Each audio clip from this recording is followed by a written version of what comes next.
24 மணி நேரமும் தேர்தல் வேலையை பார்க்காம, தேர்தல் வருது, தேர்தல் வேலையை பார்க்காம 24 மணி நேரமும் சமுதாயத்துக்காண்டி இந்த பிரச்சனைக்கு நாங்க தொடர்ந்து அலைஞ்சிட்டு இருக்கிறோம். தென்காசி மாவட்டத்தில் தொடர்ந்து நம் சமூகத்திற்கான நடந்த அத்தனை பிரச்சனைகளையும் தலையிட்டு இருக்கோம். நம்ம சமுதாயத்துக்கு மட்டும் இல்ல, அனைத்து சமுதாயம் உதவி கட்ட சமுதாயத்துக்குலாம் நம்ம நல்லதுதான் செஞ்சிருக்கிறோம், இன்ன வரைக்கும் செஞ்சுக்கிட்டு இருக்கோம். அதை மாத்துக்கத்தை இல்ல. நான் இளைஞர்களுக்கு சொல்லுவையா, தயவு செய்து சொல்றேன், நாம அழிவின் விளிம்பில் இருக்கிறோம். நம்மளை அழிக்க போறாங்க, நம்மளுடைய வரலாறு திருடப்படுது, நம்மளை அடிமைப்படுத்த போறாங்க.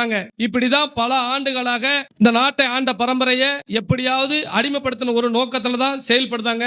வீரம் முக்கியம், நமக்கு விவேகம் இருக்கணும், வீரம் இருக்கணும். நம்ம ஐயா பசும்பொன் முத்துராமலிங்க தேவர் உங்ககிட்ட அவருடைய புத்தகங்கள் எடுத்து நீங்க படிச்சீங்கன்னா தெரியும் நாம எப்படி வாழ்ந்தோம் அப்படின்னு சொல்லி. ஏன்னா நம்ம வாழ்ந்ததே மற்ற சமுதாய மக்களுக்காண்டி தான் வாழ்ந்தோம், மற்ற சமுதாயத்துக்கு தான் அதிகாரத்தை கொடுத்தோம். முத்துராமலிங்க தேவர் தான் முதல்ல அந்த தாழ்த்தப்பட்ட மக்களுக்கு எம்எல்ஏ எம்பி சீட்டு கொடுத்து அவங்கள அதிகாரத்துக்கு அனுப்புனது தெரியுமா?